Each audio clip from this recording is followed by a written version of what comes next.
What is up, everybody? And on today's unbiased hard take, NFL is in full swing now.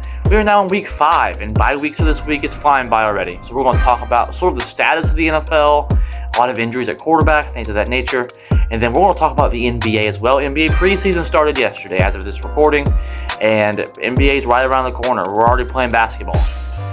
The Lakers actually play here in about an hour and a half. I cannot wait to check that out. Even if it's just preseason basketball, it's good. Some of the best times in sports are coming up. Football's coming, basketball's almost here.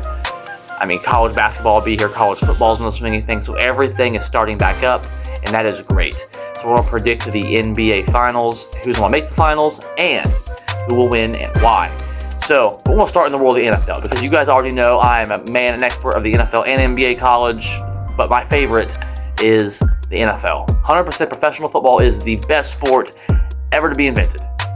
So, with that, we are currently in week 5. Because I have a lot to talk about in the world of quarterbacks, and we're going to start, a lot of it's the AFC North. A lot of these topics are today, because the status of the AFC North is wild. The Steelers are currently 3-1. Aaron Rodgers looks like, I'd say 80% of what he was in Green Bay. The mobility's gone. Maybe definitely not as good as he used to be. But, well, you put him with a stable organization, guess what happens? They won internationally. I think that was in Ireland. They move around the NFL so much. I think it was an Ireland game. Aaron Rodgers got his first international win, past Brett Favre on the all-time touchdown list. Steelers look really, really good. They still can't run the football, but DK Metcalf looks absolutely outstanding. And the Steelers defense played much better over the last few weeks. They're still underachieving a bit, but 3-1, and they're leading that division. And really, it's not close, because in the world of the AFC North, you have Cleveland. Because Cleveland has benched Joe Flacco, and I can't blame them. He's definitely washed up. We all knew that. He wasn't the long-term answer in there anyway. I flat out said months ago, I don't know why they brought him in. And they had like 5 quarterbacks on the roster at some point, or we were talking about that in the past. And the old saying is, if you have more than one, you don't have any at all. And Dillon Gabriel will make his first start internationally against the Vikings on Sunday morning, 9:30 a.m. Eastern Time. So he'll make his first start, and people are talking about, oh, why isn't it Shedeur Sanders, woo, woo, woo. We sort of knew this. Shedur's going to get his chance. This is the 41st starting quarterback from the Browns since 1999. That's insane. And it's not going away anytime soon. The curse of the Cleveland quarterback. I've seen a statistic, and this averages about a new quarterback every 10 games. Since before 2000. Last 26 years, guys. 41 quarterbacks. Average a new quarterback every 10 games. So Shedur's going to get his opportunity. Dillon Gabriel's no different. He wasn't a first-round pick, second-round pick. I never know. Maybe someday somebody will save Cleveland. I don't think it's Gabriel. And he was a higher draft pick than Shedeur was anyway, so obviously they're going to throw him out there at some point. I think he'll go out there, crap the bed. A Cleveland quarterback has never won his first start, I believe, since 99 as well. Correct me if I'm wrong on that. That's insane. And Cleveland's just a dysfunctional franchise. Deshaun Watson's still on the roster. The owner makes comments about Arch Manning. Shedeur's doing mime, literally not talking, but that type of thing he was doing on his press conference. And it's just a clown show. And Dillon Gabriel will get his opportunity. I don't think he'll make much of it, and then we'll see what Shedeur's made of at that point. And everyone wants to see it. I think he was a first-round talent. But I had a second-round grade on him because of off-the-field issues. The fact he slid as far as he did was absolutely abysmal, and it was pretty blatant obvious. We all see it on the field. He's a first-round talent. I had a second-round grade on him, and I thought I was being harsh because of the off-the-field issues, but this man went like round 5. That's insane. So Shedeur will get his chance, but Dillon Gabriel was drafted higher anyway. So he's obviously going to get the opportunity first. And if he doesn't succeed, you're going to see Shedeur out there at some point. Fans will call for it. They'll throw him out there at some point, I promise you. I think maybe it would be week 12, 13, whatever, but he'll get a couple starts in there to see what he's made of. I 100% guarantee you will see Shedeur this season. It's Cleveland. They'll add another quarterback to that list. Shocker, right? And then you have the world of the Bengals. And I'm not happy about being right here. Because Joe Burrow is one of the best quarterbacks in the NFL. he was recently dethroned, in my opinion, as the second best quarterback in the league. Jalen Hurts now owns that title because he's a Super Bowl champion. But Joe Burrow, when healthy, in my opinion, is better than Lamar Jackson and Josh Allen. I would take Joe Burrow over both of them. But he's injured again. That's always been the question mark with Joe, is his injuries. And that offensive line obviously doesn't help because that's one of the worst offensive lines in the NFL. Then you have Jake Browning, who, I mean, there's already calls to trade for Jameis Winston or Kirk Cousins or something like along those lines. But, I mean, he only has 506 yards, 3 touchdowns, 5 picks this year, a QBR, a quarterback rating of 67.9. That's horrible. That's absolutely horrible, abysmal. 3 points versus Denver. Chase has 73 yards in the last 2 games combined. Not in one game, combined. 3 points versus Denver primetime. No touchdowns for Jamar Chase. T. Higgins is doing worse. Higgins is under 60 yards every game this season. Every single game. But he's a wide receiver 1 money. Makes absolutely no sense. The Bengals are...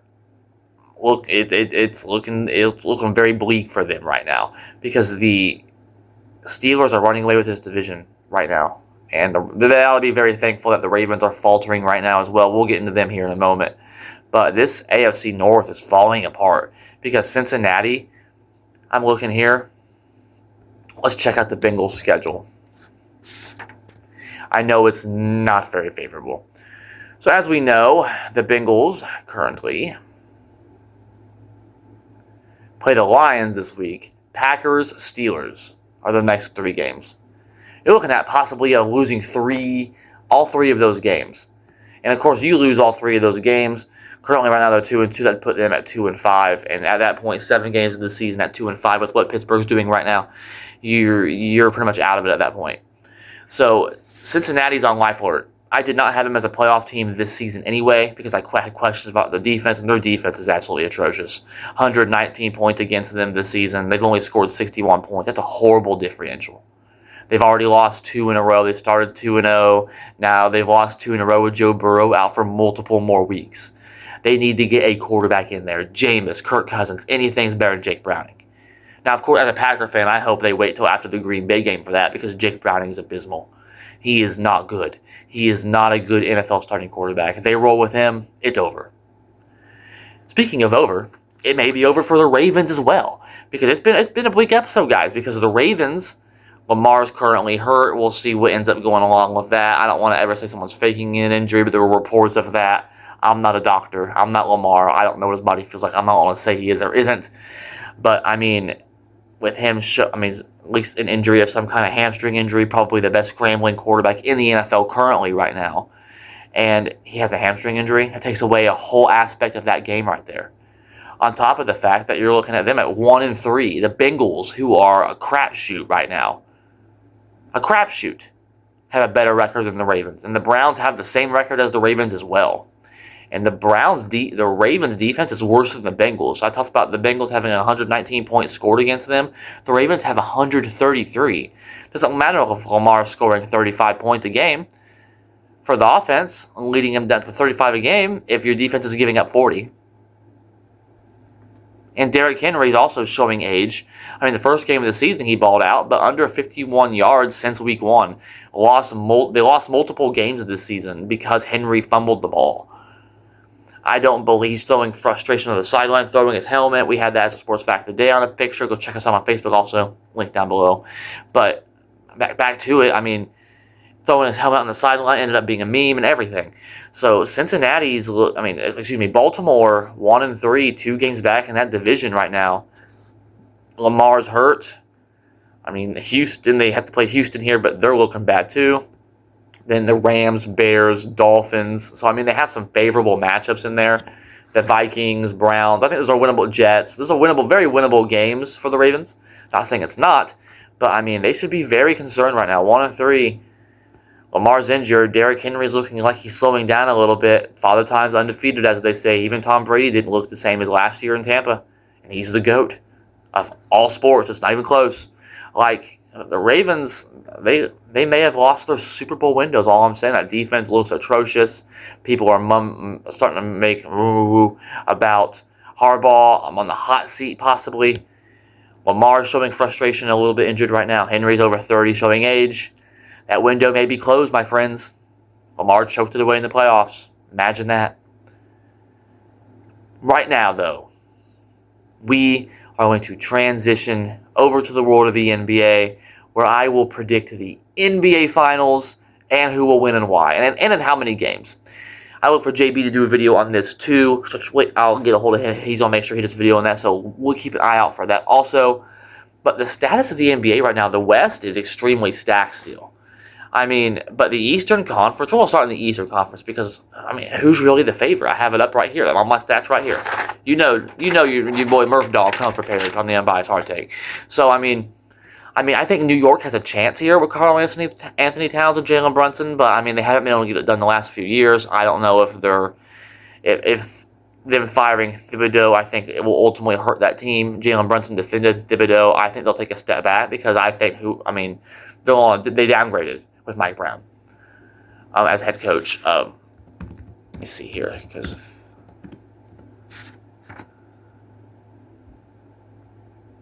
yes, so I mean it's the coach that couldn't even win a championship with LeBron. I was making sure that was right, Mike Brown, and it is. So I mean they're going to definitely take a step back from Tom Thibodeau to Mike Brown. And I mean beyond that, the Celtics have a whole different lineup right now. Yeah, they still have Jaylen Brown and Tatum, but Tatum's injured, going to miss probably this whole season. With Achilles injury, which is devastating, and same with Halliburton. I mean, the Celtics pretty much blew up their whole core. Porzingis is gone. Al Horford's gone. It's sad. That whole core that won that championship with the Celtics is gone or injured right now. They have a whole new lineup right now currently. So I think they're obviously probably a play-in team possibly. Bulls, absolutely not. Pistons aren't ready for that either. Pacers, Halliburton, like I said, they lost Miles Turner for agency to the Bucks. The Bucks, yeah, cool, but they lost Dame Lillard. He went back out west. He's recovering from an injury as well. Giannis, they've lost in the first round multiple times now in a row. That window's definitely looks like it's closed. Nets, obviously not. Magic, they got Paolo Banchero. They upgraded a little bit on the roster, but I don't think they're ready. Wizards, absolutely not. Raptors, Hornets, 76ers, that's a crapshoot right there. And then you have one more team. The Cleveland Cavaliers. And the Cleveland Cavaliers have a great lineup. I mean, second round of the playoffs last year. I mean, they have Donovan Mitchell. I mean, I'm going to go down their lineup here. Evan Mobley, who made All-Star team last year. Darius Garland, who also made an All-Star team last year. Evan Mobley. Larry Nance Jr. off the bench now. Max Strus off the bench. Dean Wade's made plays for them off the bench. Jarrett Allen. So they have they have Lonzo Ball now as an experiment. They don't even really necessarily need him, but I mean, more talent on the roster. So the Cavs have a very deep roster. And even if Lonzo can play 15 minutes a game off the bench, that's all they need. They don't need him to be the superstar on the team. He can be a good role player, I believe. If he can just simply stay healthy, that's the question. I look forward to seeing what he can do. And hopefully he has a good comeback and become a productive NBA player.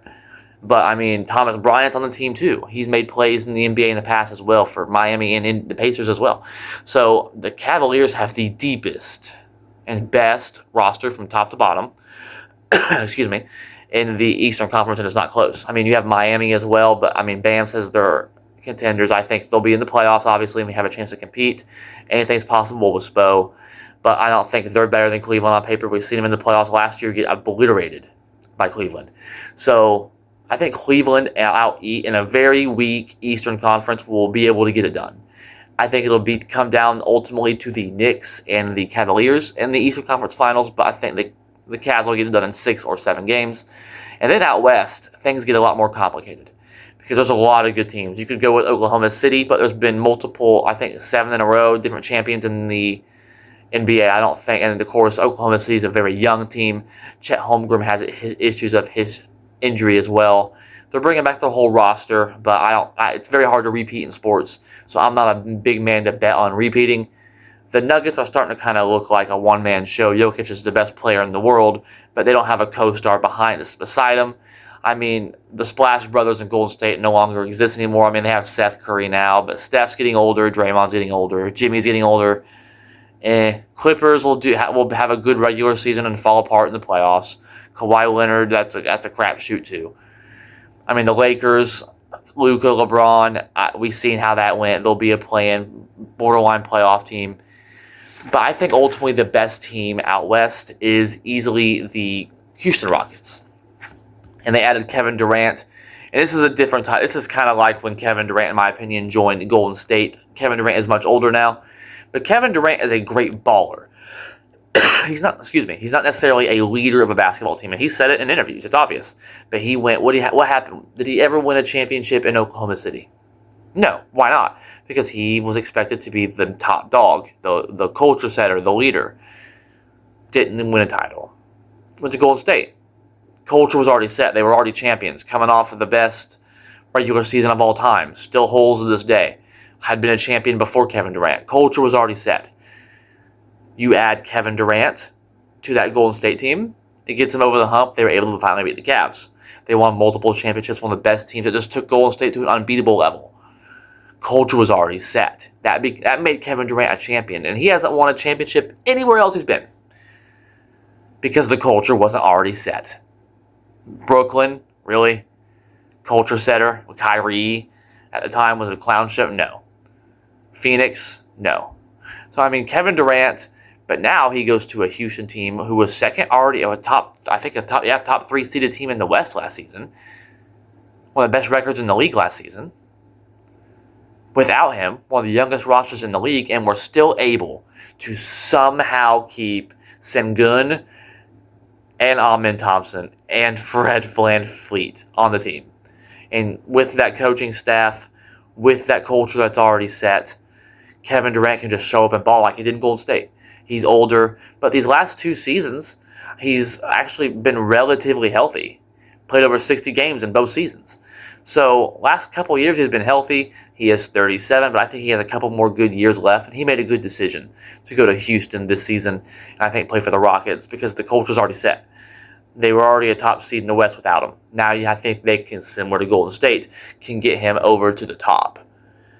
And I think that is ultimately, and they have a great bench as well. I mean, you're looking at Clint Capella, Steven Adams, Jabari Smith. So they have a very deep bench as well. It's not just a top roster.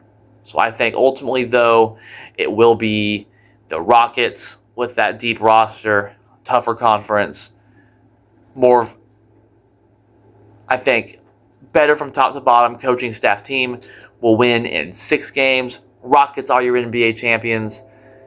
And that is my prediction. Again, keep an eye out for JB's. What do you think of my prediction? Rockets in 6, best team in the league in my opinion.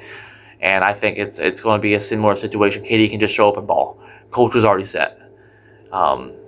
He's not going to a project franchise like Brooklyn or Phoenix again. So, that's all I got. What do you guys think?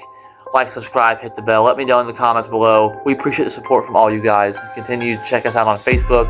Link to that will be down below. We appreciate it, guys. Look for some more live streams. We haven't been doing as many of those. Hold myself accountable on that. Until next time, boiler up. Let's go Heat. Go Pack. Go, baby. See you all next time.